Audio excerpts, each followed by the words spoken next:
Thou art a hen amongst wolves.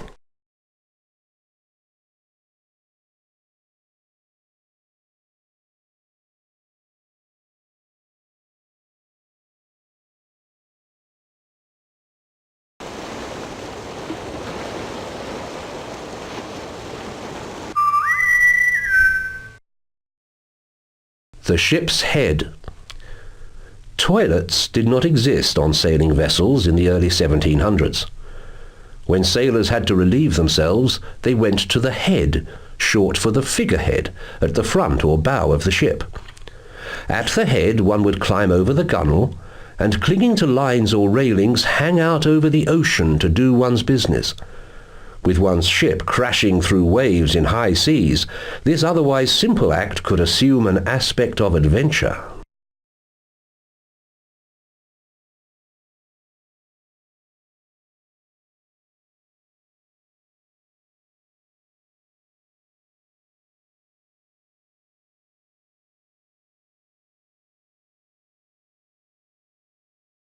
The relationship of piracy and war. Piracy and war have always gone hand in hand. For centuries, nations encouraged the raiding and looting of enemy ships in the hope of undercutting their enemies' economic power. During times of open war, these raiders were known as privateers and were considered heroes to their countrymen. Although privateer ships were privately owned, government leaders issued letters of marque, which gave privateers permission to raid enemy ships. And though wars would eventually end, competition would often persist between nations. National leaders might again encourage raiding and looting of their former enemies. This would often anger that enemy to the point of counterattacks. An open declaration of war would often follow. In this fashion, cycles of piracy and war would feed each other. From the mid-1500s into the 1700s, wars between the Spanish, French, British and Dutch fueled a rash of piracy in the Caribbean that persisted until around 1725.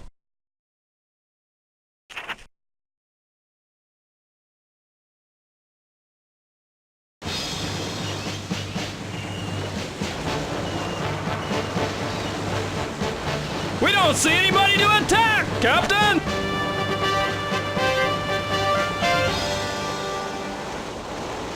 Aloft there, you having a parabene? Heave the log, aye, sir. Steady as she goes, aye, sir.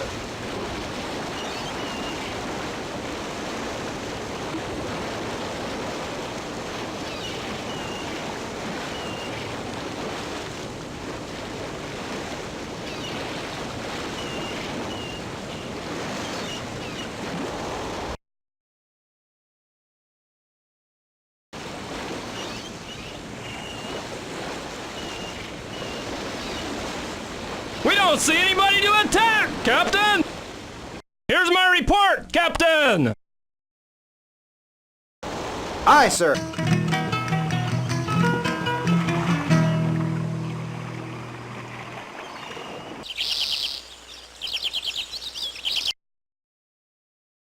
And welcome to you, good captain. 'Tis a fine day it is for trading. What have you to trade? Put an offer on the table. I'll see what I can do for you.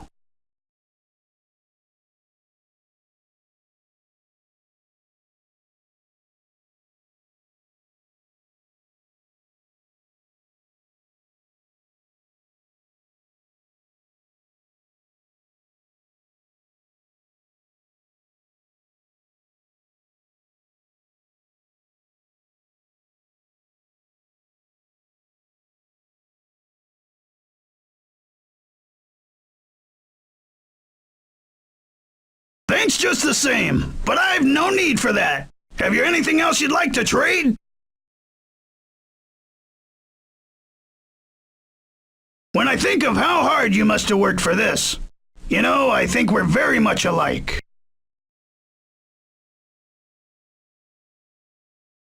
Well, what have you got to trade? Put an offer on the table. I'll show you what it will buy. I'll trade anything of value. Tobacco. Tobacco is a plant native to the New World. It was first discovered by Europeans when Columbus and his men made their first voyage to the New World in 1492 and found that the natives smoked tobacco. Columbus's interpreter, Luis de Torres, was the first to recognize that money could be made growing tobacco.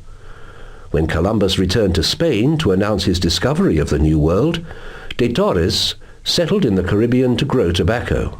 As tobacco smoking in Europe increased in popularity through the 1500s and into the 1600s, tobacco farming became profitable. In fact, it was this demand for tobacco that influenced early French and British settlement in the Lesser Antilles. However, tobacco is a weed that can be grown almost anywhere. By the 1600s, so much tobacco was being produced, not only in the Caribbean, but in the North American colonies and elsewhere, that prices fell. Eventually, sugarcane replaced tobacco as the main cash crop of the islands.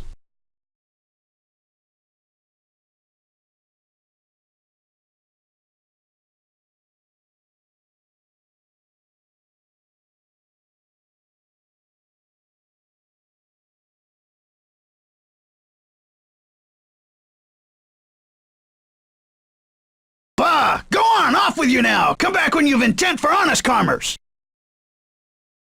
Wait! Come...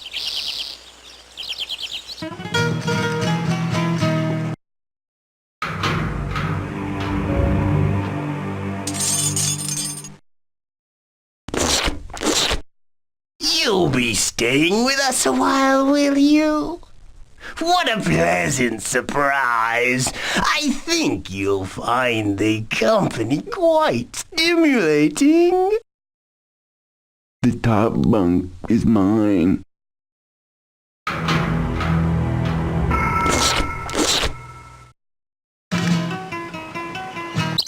Was that one did it? I'm going to have to request you steps around the corner. I don't want to make a mess of you in front of the lady.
You take it from me.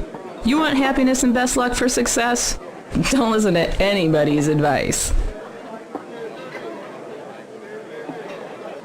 I got this theory. Drinking rum is like firing cannon in battle. You got to make your shots count, so to speak, without going overboard, so to speak. And you, mate, how about a drink?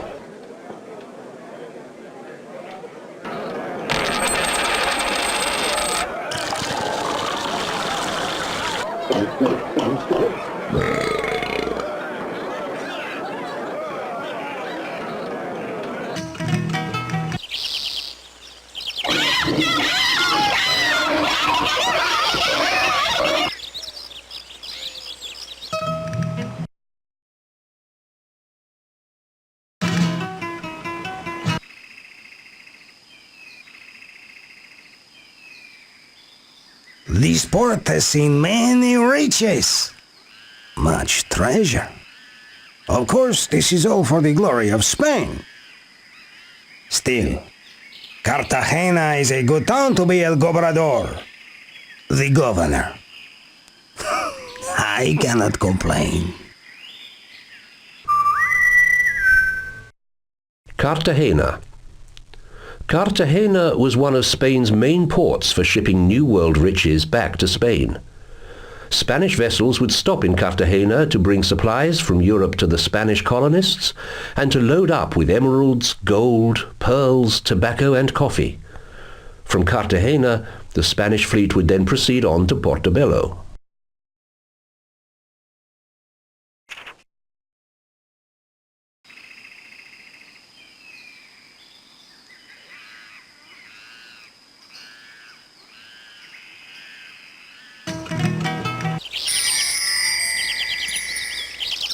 The trade winds blow a steady breeze 20 knots from due northeast. Even those who've never sinned make little progress against the wind.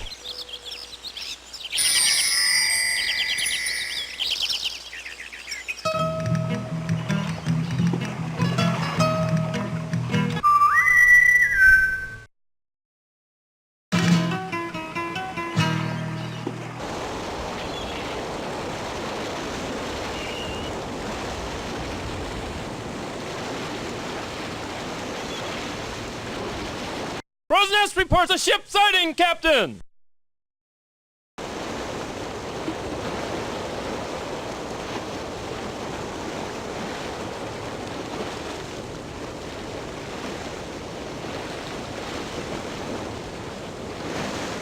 Put a wind in it!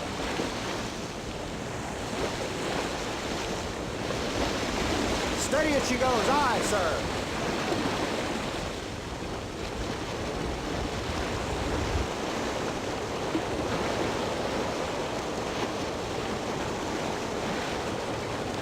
Fast as we can, Captain! Let me bring you up to date, Captain! Bosun, heave the log! Heave the log, aye, sir. Smartly now!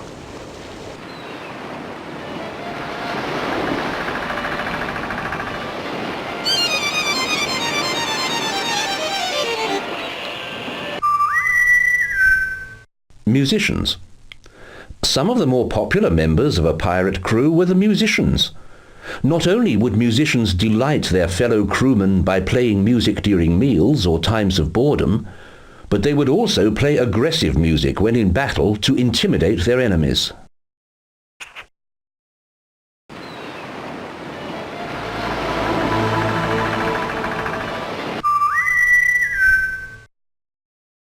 Pirate religion. Life aboard pirate ships often meant months at sea. Pirates who knew how to read often passed the time by reading the Bible.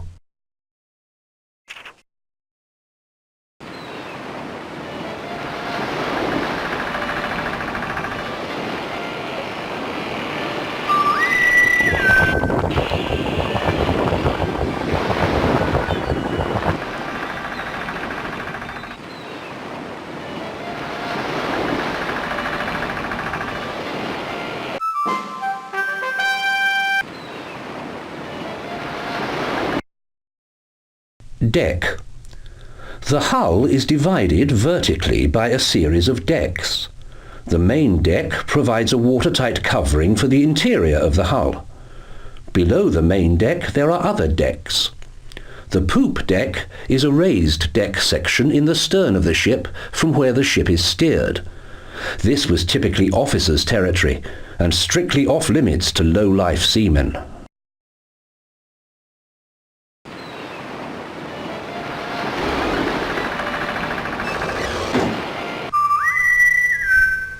Petty tally. Life aboard a pirate ship was often marked by long periods of boredom and near starvation, constant disease, wet bunks, cramped quarters and bad smells. To compensate for the lack of creature comforts, pirates would set aside a store of food and drink to be dispensed to those who had fallen ill, or who were in need of a boost to their morale. This store of goods was known as the petty tally.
Enemy ship not yet in range, Captain! Steady as she goes, aye, sir. Let me bring you up to date, Captain!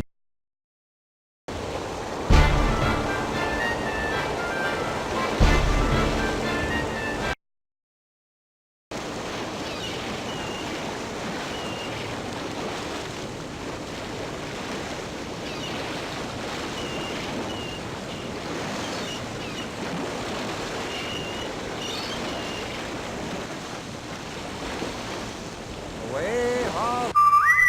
Rosnest reports a ship sighting, Captain!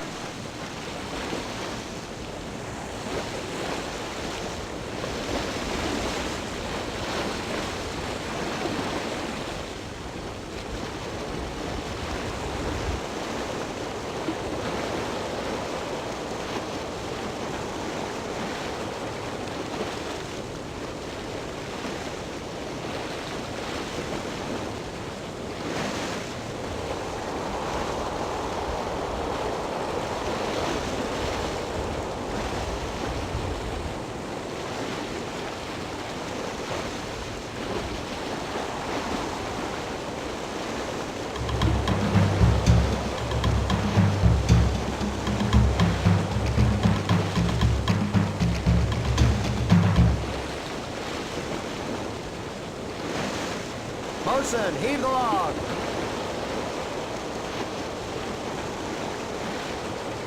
Smartly now. Get up there.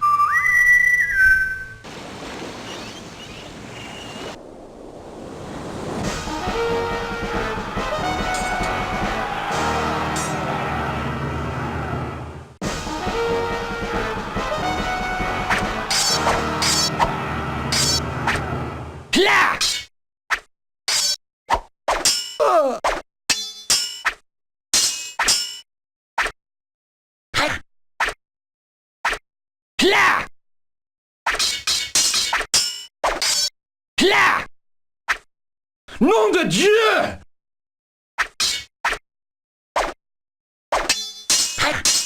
Oh!